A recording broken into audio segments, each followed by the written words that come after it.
Ayun mga katao, at dahil wala nga kaming maisip ng ulam o sudan ng partner ko, ay naisip ko na lang na magluto ng tortang talong. At yan kung makikita nyo, di ba? Kumakanta-kanta pa ako. Tingnan nyo naman, no? Todo birit pa yung kanta ko dyan mga katao, no?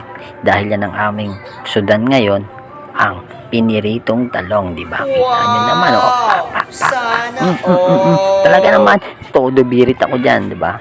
Todo birit yung kanta ko.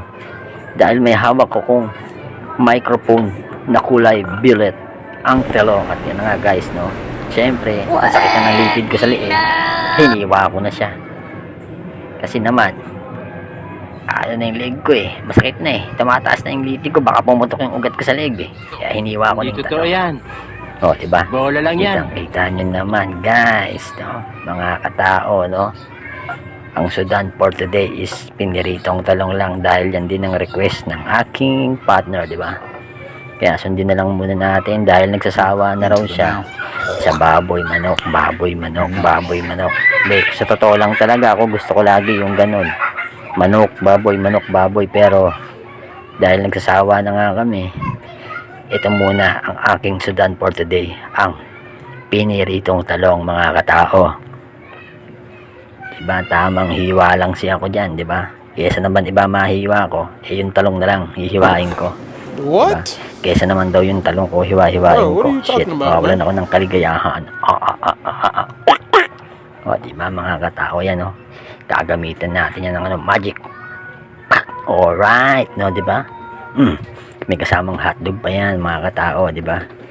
Ang hotdog na yan para sa mga chikiting ko. Sa dalawa kong chikiting. Yan, no?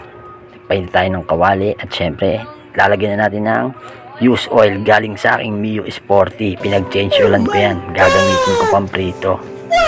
Alright, isasali na natin yan sa nagbabagang kawali mga katao, no? Yan na. Yan na ang pinakamahirap na part.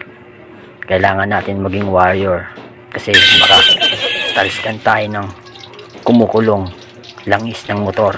Alright, o diba? Kitang-kita nyo naman yan mga tao, talagang may pananggap ako at hawak ko ang aking espada. Kailangan lumaban sa talsik, baka iba ang tumalsik. Kaya kailangan maging ano tayo mga tao, maging safe. Kita nyo naman, yan na naman, kumanta na naman ako. Para talaga akong praning kasi kumakanta yung SME ko dyan, naglalabas sa CR eh. Kaya sinasabihan ko lang ng kanta-kanta para maging happy ang araw natin mga katao, no? Dapat magiging happy talaga kayo, no? Alright, hindi ko alam kung ano yung kinakanta ko dyan eh, basta kumakanta ako. Hindi ko rin kasi maintindihan. Na syempre, naluto na ang ating holiday footlong cheese dog. Yan, hinahango ko na siya mga katao. Talaga naman solid yan para sa mga chikiting natin yan, no? Kasi hindi naman sila kumakain ng piniritong talong, no? Alright. Diba? Ayan na, successfully. And let's do this na. Ilalagay na natin ang matalsik dahil nakababad yung talong sa tubig. Diba? Kaya ano pa ang hinihintay nyo mga katao? I-try nyo na to ang aming sudan. Ang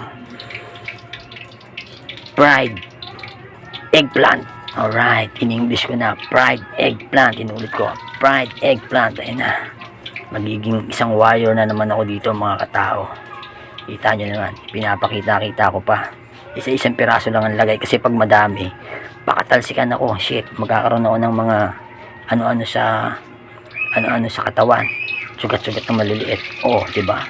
Naging tila warrior para akong si Maitor, no? Sa mga batang 90s, kung kilala nyo si Maitor, no? Sigurado talaga naman isa akong dakilang warrior.